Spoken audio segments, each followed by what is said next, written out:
موقع نکاح کا ہے، نکاح کے موقع پر نکاح کے فضائل والی آیتیں بھی پڑھی جا سکتی ہے۔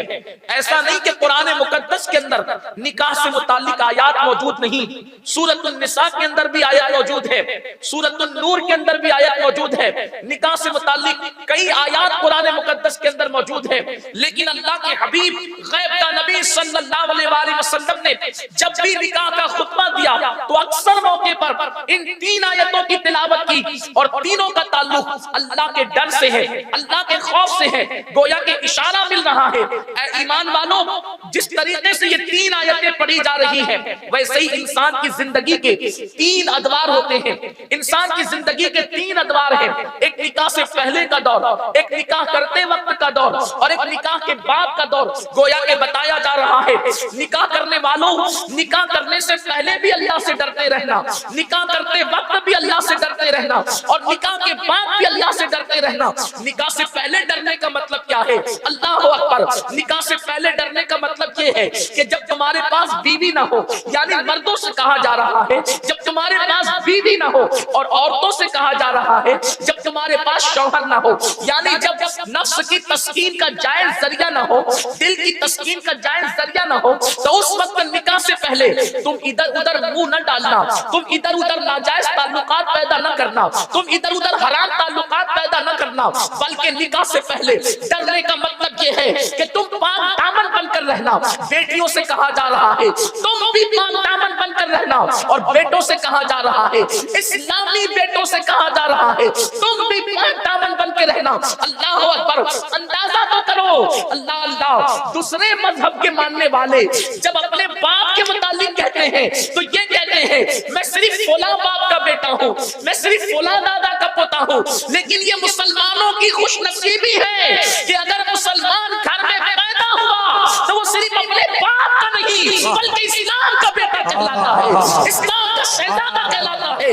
اسلام کے شہزادے پاک دامن نہ ہوں گے تو کس کے شہزادے پاک دامن ہوں گے؟ اسلام کی بیٹیاں پاک دامن نہ ہوگی تو کس کی بیٹیاں پاک دامن ہوگی؟ اللہ اکبر! لیکن یہاں حال تو یہ ہے گندی فلمیں دیکھ کر، یوٹیوب پر زنا کے مناظر دیکھ کر، گندے تصویریں دیکھ کر، ناجائز اور حرام مناظر دیکھ کر ہمارے جوان جوانی کی دہلیز پر قدم رکھتے ہیں، تو جوانی کی دہلیز پر قدم رکھنے کے بعد چھوٹی سی عمر کے اندر شادی سے پہلے ہی وہ اپنا سب کچھ لٹا بیٹھتے ہیں، شادی سے پہلے ہی وہ اپنا سب کچھ تباہ اور برباد کر دیتے ہیں۔ اس لیے کہ آج پوری دنیا کے اندر فلم کوئی بھی ہو، کوئی بھی فلم ہو، ہر فلم کا عنوان ہے عریانیت، ننگا پن، ماں باپ سے بغاوت، ناجائز اور حرام تعلقات، اور اس کو محبت کا نام دیا گیا ہے، اس کو پیار کا نام دیا گیا ہے۔ ایک بات عرض کرنا چاہتا ہوں میرے آقا صلی اللہ علیہ وآلہ وسلم کے دیوانوں، اگر سماعتوں پر بار لگے میرا جملہ تو مجھے معاف کر دینا، اس لیے کہ یہ بات میں اس جملے کے بغیر نہیں کہہ سکتا۔ اللہ اللہ! لوگوں نے ناجائز تعلقات کو محبت کا نام دیا، زنا کو محبت کا نام دیا، ماں باپ کے ساتھ بغاوت کو محبت کا نام دیا، معاشرے کے ساتھ بغاوت کو محبت کا نام دیا۔ مجھے بتاؤ اگر کوئی پیشاب کو یہ کہہ کر پیش کرے کہ یہ شربت ہے تو مجھے بتاؤ پیشاب کو شربت کہہ دینے سے کیا پیشاب کبھی شربت ہو سکتا ہے؟ ہرگز نہیں۔ جیسے پیشاب کبھی شربت نہیں ہو سکتا، جیسے پیشاب کبھی پاک نہیں ہو سکتا، ویسے یہ جو فلموں کے اندر ناجائز تعلقات کو محبت کا نام دیا جا رہا ہے یہ کبھی محبت نہیں ہو سکتی۔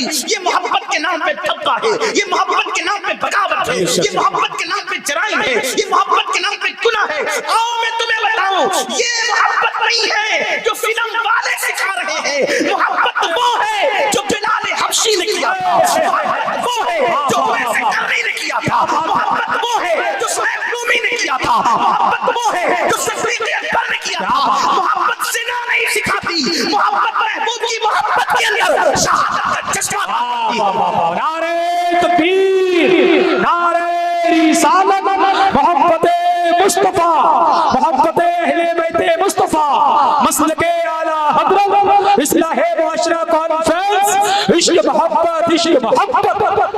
اور سن لو، محبت بدنام نہیں کرتی، محبت بدناموں کو نیک نام کر دیتی ہے۔ میں تو اپنے جوان نوجوانوں سے کہتا ہوں چاہے وہ لڑکیاں ہو یا لڑکے، ان ہیرو ہیروئن کی طرح ناجائز کاموں میں پھنس کر اپنی آبرو کو داؤ پہ نہ لگاؤ۔ آؤ، تم کون سی محبت کی طرف جا رہے ہو؟ اگر اوپن ہو جائے تو گلی میں میں عزت کے ساتھ چلنے کے قابل نہ رہو، اچھے رشتے تمہیں نہ آئیں، گھر میں عزت کے ساتھ نہ رہو، بھابھی تانا دے، بھائی تانا دے، ماں تانا دے، باپ تانا دے، کون سی محبت کی طرف جا رہے؟ اوپن ہو جائے تو ذلیل ہو جاؤ، اور اگر چھپا لو تو گھٹ گھٹ کے مرو، چھپا لو تو پھر کبھی ریل کی پٹریوں پہ کٹو، چھپا لو تو پھر کبھی کنویں میں جو وہ چھلانگ لگا کر خودکشی کرو، چھپا لو تو کبھی اللہ اکبر پانی میں ڈوب کر کے مرو، چھپا لو کبھی زہر پی کے مرو۔ یہ کوئی محبت ہے جو جان دے لے؟ آؤ ہم اس محبت کی بات کریں، اگر بتاؤ تو بتانے والا بلال بن جاتا ہے، اور اگر چھپا لو تو چھپانے والا اویس بن جاتا ہے۔ زندہ باد زندہ باد زندہ باد۔ اس محبت کی طرف آئیں، اس لیے قرآن کو جا کے کہہ رہا ہے شادی سے پہلے پاک دامن رہو، ناجائز تعلقات پیدا نہ کرو، اس لیے کہ ہر کام کا اللہ کے یہاں ایک وقت ہے۔ یہاں میں بات اس لیے کہ مجھے جو عنوان دیا گیا ہے اسی پر میں چلنا چاہتا ہوں۔ شادی بیاہ سے متعلق مجھے حکم ہے کہ میں اس پہ گفتگو کروں، تو اس پہ میں گفتگو کر رہا ہوں۔ ایک خاص بات، کبھی لڑکا اور لڑکی کے درمیان منگنی ہو جائے، منگنی اسلام میں بس اتنی ہی ہے کہ اس کا اعلان ہو جائے کہ اس کا رشتہ اس کے ساتھ طے ہو گیا، اسی کا نام منگنی، اس سے زیادہ کو منگنی نہیں کہتے، اور اس سے زیادہ منگنی ہے بھی نہیں۔ اور یہ اعلان کیوں ہوتا؟ اس لیے اعلان ہو جاتا ہے تاکہ اب لڑکی کو کوئی اور رشتہ نہ آئے اور لڑکے کو کوئی رشتہ نہ آئے، اس لیے کہ جس کی منگنی ہو جائے، جو جس کی کسی کے ساتھ وابستہ ہو جائے، اب کوئی رشتہ لے جائے گا معلوم ہونے کے بعد بھی تو اللہ رسول کی اس پہ لعنت ہے، نہیں لے جا سکتا، تو انجانے میں لے جائے گا تو کہیں معتوب نہ ہو جائے، اس لیے اعلان ہو رہا ہے کہ بھئی رشتہ طے ہو گیا ہے، اب کوئی رشتہ نہ لائے۔ لیکن برا ہو فلمی سیریلوں کا، اب تو ہمارے یہاں بھی مسلمانوں کے یہاں منگنی کے موقع پہ انگوٹھیوں کا تبادلہ ہوتا ہے، اور ہاتھ میں ہاتھ ایک دوسرے کے لے کر کے ادھر دولہے کے رشتہ دار ادھر دلہن کے رشتہ دار، بے غیرت دونوں، میرے جملے تلخ لگے تو معاف کر دینا، ایک دوسرے کا ہاتھ میں ہاتھ لے کر ایک دوسرے کو انگوٹھی پہناتے ہیں۔ یہ ہمارے یہاں کی منگنی نہیں ہے، ہمارے یہاں کی یہ منگنی نہیں ہے، یہ بے غیرتی ہے۔ جس طریقے سے اور لڑکے اس لڑکی کے لیے اجنبی ہے، منگنی ہونے کے بعد وہ لڑکا بھی اس کے لیے ویسا ہی اجنبی ہے جیسے اور لڑکے اجنبی ہیں۔